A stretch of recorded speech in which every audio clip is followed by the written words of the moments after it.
They showed up like they owned the place.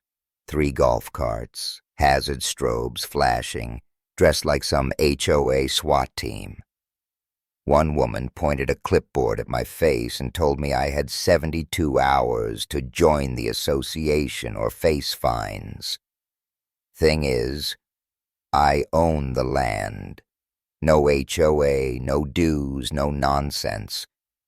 But that didn't stop them from turning my life into a battleground. It all started 5 days after I closed on the property, land my uncle left me in his will. The guy was a surveyor, a bit of a legend in the county, had more vintage transit levels than most people have socks.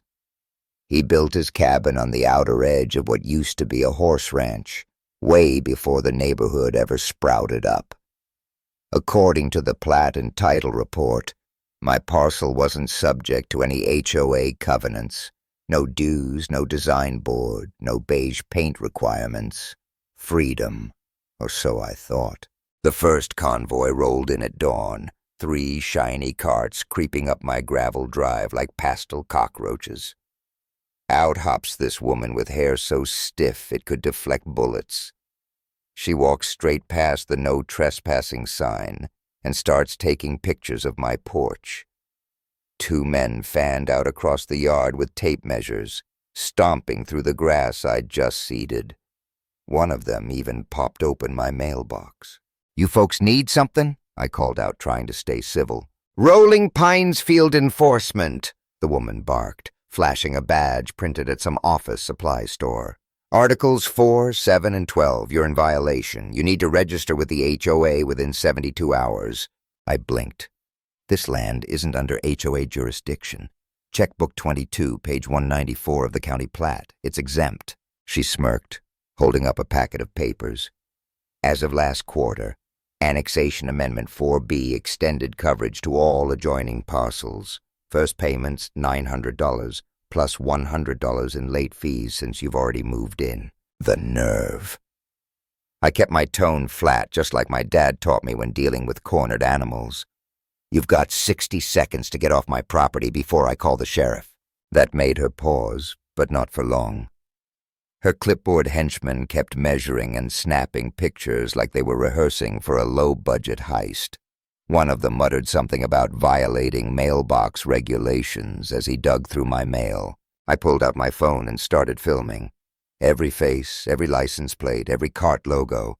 They backed out slowly, tires spitting gravel, fake smiles barely hiding their contempt.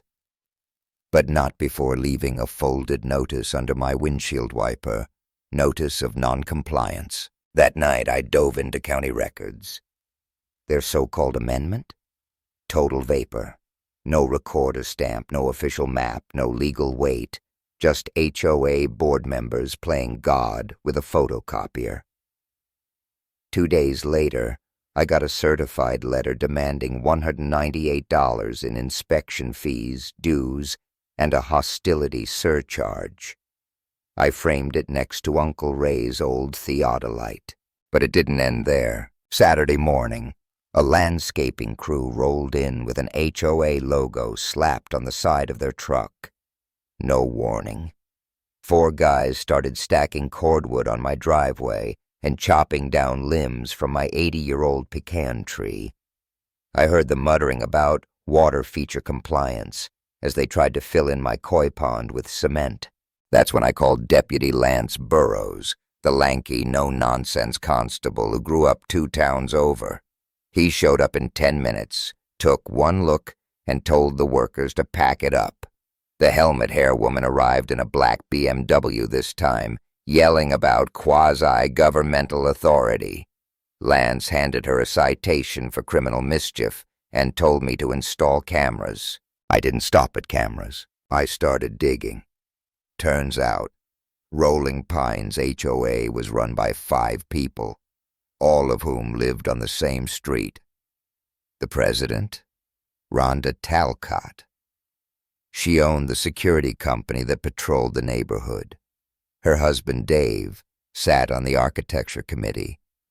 The landscaper they always used, Rhonda's cousin, The treasurer was a realtor who'd been quietly buying up foreclosed homes, many of which were taken after suspicious HOA violations piled up on poor families.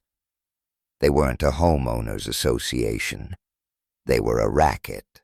So I called in a favor from Uncle Ray's probate lawyer, Miss Dana Lyman.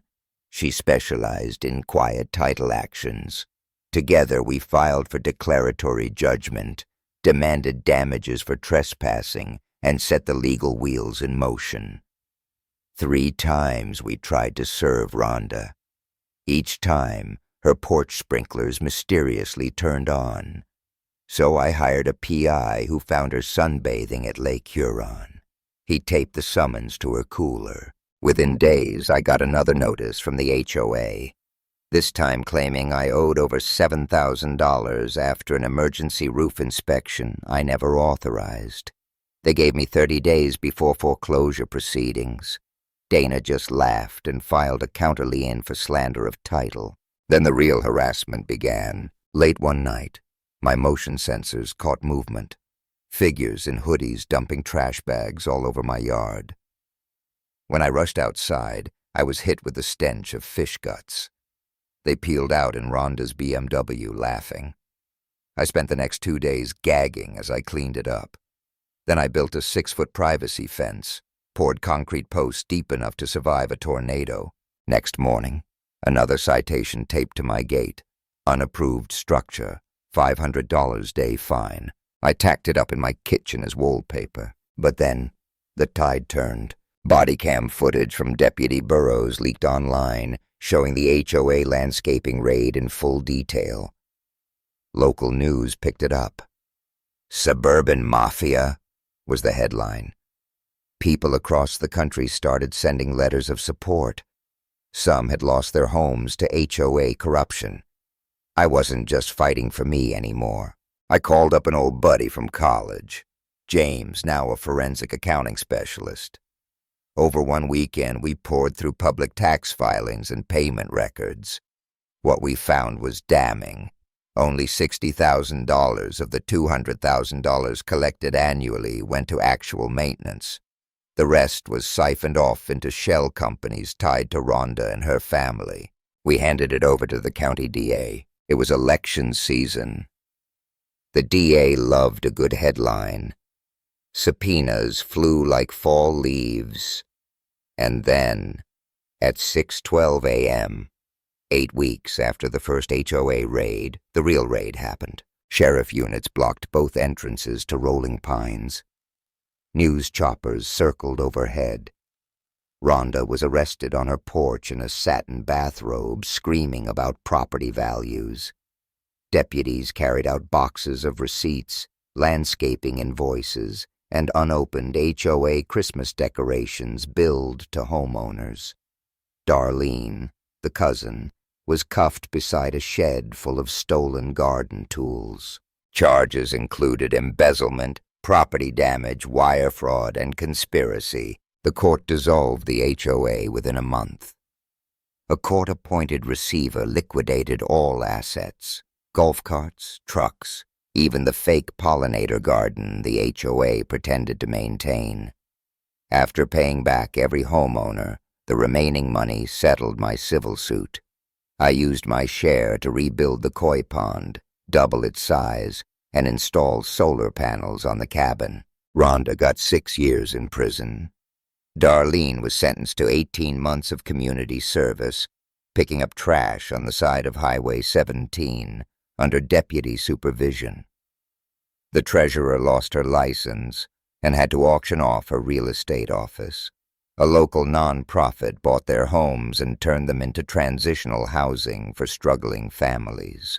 And one humid Thursday morning, as county workers dismantled the last Rolling Pines sign at the subdivision entrance, a red-headed woodpecker landed on the empty post and tapped once, like it was sealing the deal. So, who was really in the wrong here?